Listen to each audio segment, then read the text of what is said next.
আসসালামু আলাইকুম রহমতুল্লাহি ওয়া বারাকাতুহু। সুপ্রিয় দর্শক শ্রোতা, ফরজ নামাজের 4 রাকাত বিশিষ্ট নামাজের শেষের 2 রাকাতে সূরা মিলাতে হয় না। প্রথম 2 রাকাতে তো সূরা মিলাতে হয়, সূরা ফাতিহা পড়ে তারপরে আরেকখানা সূরা মিলাতে হয়। কিন্তু দ্বিতীয় 2 রাকাতে শুধু সূরায়ে ফাতিহা পড়ে তারপরে রুকুতে চলে যেতে হয়। এখন মাসালা হচ্ছে, যদি আপনি সূরা ফাতিহার সাথে সূরা মিলিয়েও ফেলেন তাহলে করণীয় কি? যদি এই নামাজটা ফরজ নামাজ হয়, আমি আপনাকে ফরজ নামাজ নিয়ে আলোচনা করছি, আগে আলোচনা বুঝবেন। অন্য নামাজের সাথে এটা মিলাবেন না। অন্য নামাজের বিষয়ে অন্য একদিন আলোচনা করবো ইনশাআল্লাহ, সামনে ভিডিও পাবেন। আজকে শুধুমাত্র ফরজ নামাজের বিষয়ে কথা হচ্ছে। ফরজ নামাজের দ্বিতীয় 2 রাকাতে, অর্থাৎ প্রথম 2 রাকাতে আপনি তো সূরা ফাতিহার পরে সূরা মিলাবেন, কিন্তু দ্বিতীয় 2 রাকাতে, শেষের 2 রাকাতে, দ্বিতীয় বলতে শেষের 2 রাকাতে আপনি সূরা ফাতিহার সাথে যদি সূরা মিলিয়েও ফেলেন, যদি ভুলে সূরা মিলিয়ে ফেলেন তাহলে আপনার নামাজ হয়ে যাবে।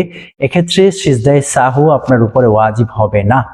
আবারও বলছি, এক্ষেত্রে সিজদায়ে সাহু আপনার উপরে ওয়াজিব হবে না। এখন আরেকটা মাসালা হচ্ছে, ফরজ নামাজের প্রথম 2 রাকাতে যদি আপনি সূরা ফাতিহা 2 বার পড়ে ফেলেন, পরপর 2 বার যদি আপনি পড়ে ফেলেন, যে সূরা ফাতিহা একবার পড়ে ফেলেছেন শেষ, আবার সূরা ফাতিহা পড়েছেন, তাহলে আপনার উপরে সিজদায়ে সাহু ওয়াজিব হবে। বলছি আবার, আপনি খুব খেয়াল করে শুনুন। ফরজ নামাজের প্রথম 2 রাকাতে যদি একাধিকবার পরপর 2 বার আপনি সূরা ফাতিহা পড়ে ফেলেন, তাহলে আপনার উপরে সিজদায়ে সাহু ওয়াজিব হবে। আপনাকে সিজদায়ে সাহু দিতে হবে। যদি আপনার সিজদায়ে সাহু ছুটে যায় তাহলে আপনার নামাজ বাতিল হয়ে যাবে, আপনাকে আবার নতুন করে নামাজ পড়তে হবে। হ্যাঁ, আরেকটা মাসালা হচ্ছে, ফরজ নামাজের প্রথম 2 রাকাতে যদি আপনি সূরা ফাতিহা পড়েছেন, তারপর সূরা মিলিয়েছেন, তারপরে আবার সূরা ফাতিহা পড়েছেন, তাহলে সমস্যা নেই। সূরা ফাতিহা পড়ার পরে আপনি রুকুতে চলে যাবেন। আপনার সূরা ফাতিহা পড়ার কারণে, সূরা ফাতিহা 2 বার হওয়ার কারণে, এইভাবে 2 বার হওয়ার কারণে আপনার উপরে সিজদায়ে সাহু ওয়াজিব হবে না। খুব খেয়াল করে শুনুন মাসালাটা, আমি আরেকবার বলছি, খুব ধৈর্য সহকারে শুনুন। ফরজ নামাজের প্রথম 2 রাকাতে যদি আপনি পরপর, অর্থাৎ একবার সূরা ফাতিহা পড়ে ওয়ালা দাল্লিন আমিন বলে আবার সূরা ফাতিহা পড়েছেন, তাহলে আপনার উপরে সূরা ফাতিহা তাহলে আপনার উপরে সিজদায়ে সাহু ওয়াজিব হবে।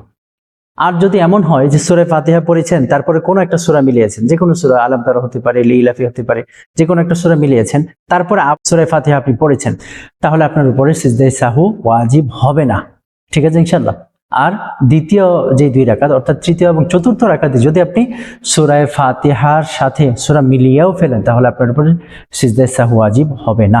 এই মাসালাগুলো না জানার কারণে আমাদের নামাজের মধ্যে অনেক কমতি হয়, অনেক ভুল হয়। নামাজের মধ্যে আসলে একাগ্রতা, খুশু থাকা, অর্থাৎ একাগ্রতা থাকা, এটা আসলে নামাজের রূহ। যার নামাজের মধ্যে একাগ্রতা নাই, খুশু নাই, তার নামাজের রূহ নেই। আল্লাহ পাক রব্বুল আলামিন আমাদেরকে একাগ্রতার সহিত নামাজ পড়ার তৌফিক দান করেন। আমিন। আসসালামু আলাইকুম ওয়া রাহমাতুল্লাহ।